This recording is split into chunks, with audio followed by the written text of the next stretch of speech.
Green finance has been the focus of many Chinese policymakers and regulators in recent years, prompting huge investments to fuel the global transition to a low-carbon economy. But you might be wondering, what exactly is green finance and why is it important?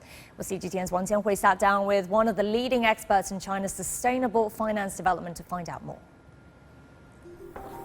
China has pledged to peak carbon emissions by 2030 and become carbon neutral by 2060. But billions of dollars in investment are needed to realize these goals. That's where green finance comes into play. The term refers to all financial activities that are designed to mobilize a better environmental outcome.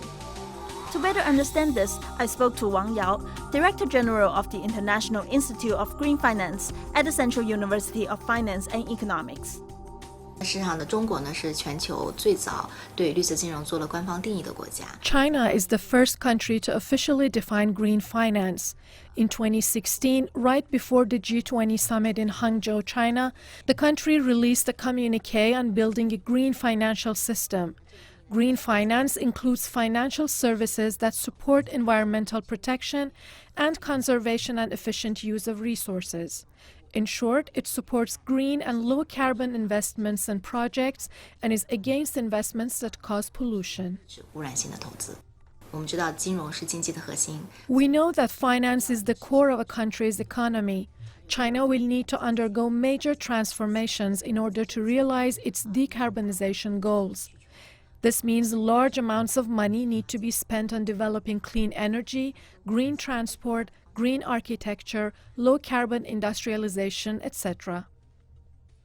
By 2020, green loans and green bonds in China totaled $1.8 trillion and $125 billion respectively.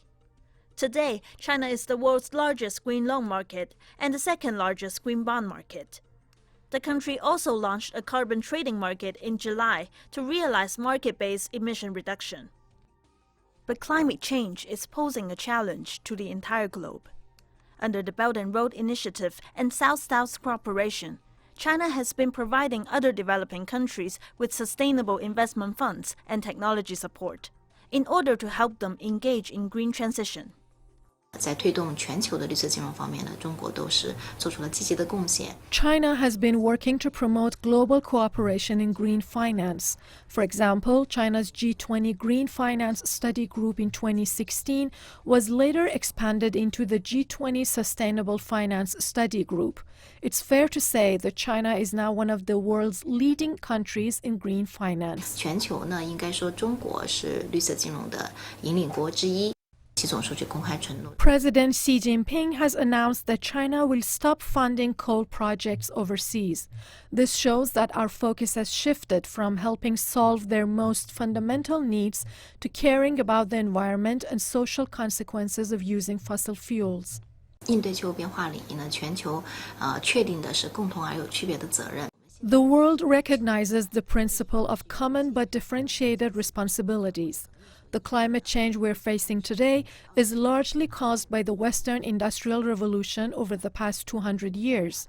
So these advanced countries bear the main responsibility, and developing countries are not as culpable. But China, as the largest developing country, is shouldering the responsibility. Our decarbonization goals are self-initiated. According to studies by Professor Wang's team, China will need at least 14.2 trillion yuan, about $2.2 trillion to achieve its carbon peak ambition by 2030. This will require all social sectors to prioritize sustainability in their financial activities.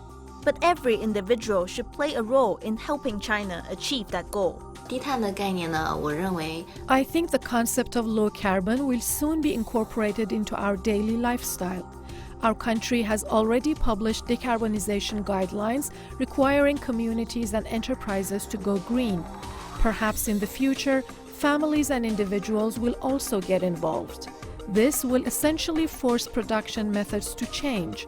So there is no doubt that green development is a trend that will quickly penetrate into different areas in this country. 应该来说，毫无疑问，它是会迅速渗透到各个领域的。 Wang Qianhui, CGTN, Beijing.